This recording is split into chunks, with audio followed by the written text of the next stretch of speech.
গাজার মানবিক সংকট দিন দিন আরও ভয়াবহ রূপ নিচ্ছে। জাতিসংঘের ত্রাণ সংস্থা UNRWA জানিয়েছে, গাজা সিটিতে ছোট শিশুদের মধ্যে অপুষ্টির হার আশঙ্কাজনকভাবে বেড়ে 21.5% পৌঁছেছে।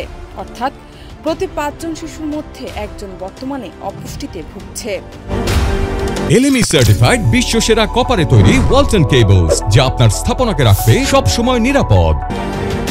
সংস্থাটি বলছে, চলমান সংঘাত, খাদ্য সংকট এবং চিকিৎসা সেবার অভাবে শিশুরা মারাত্মক ঝুঁকির মধ্যে রয়েছে।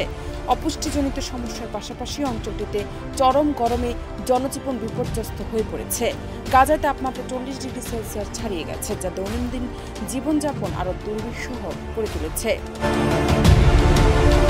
অতিরিক্ত তাপদাহের মধ্যেও পর্যাপ্ত পানি সরবরাহ না থাকায় পানি শূন্যতা বাড়ছে।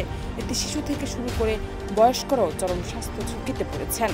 সামাজিক যোগাযোগ মাধ্যমে দেওয়া এক বার্তায় UNRWA জানায়, সংস্থার কর্মীরাও এখন ক্লান্ত, মানসিকভাবে চাপে আছেন এবং অনেকেই নিজেরাই তীব্র খাদ্য নিরাপত্তাহীনতার মুখে পড়েছেন। এই অবস্থায় সাহায্য পৌঁছে দেওয়া তাদের জন্য ক্রমেই কঠিন হয়ে উঠছে। UNRWA বিশ্ব সম্প্রদায়ের প্রতি আহ্বান জানিয়েছে, অবিলম্বে মানবিক সহায়তা জোরদার না করলে এই সংকট আরও ঘনীভূত হবে, আর সবচেয়ে বেশি ক্ষতিগ্রস্ত হবে শিশুরাই। জান্নাত নিপু, দেশ রূপান্তর।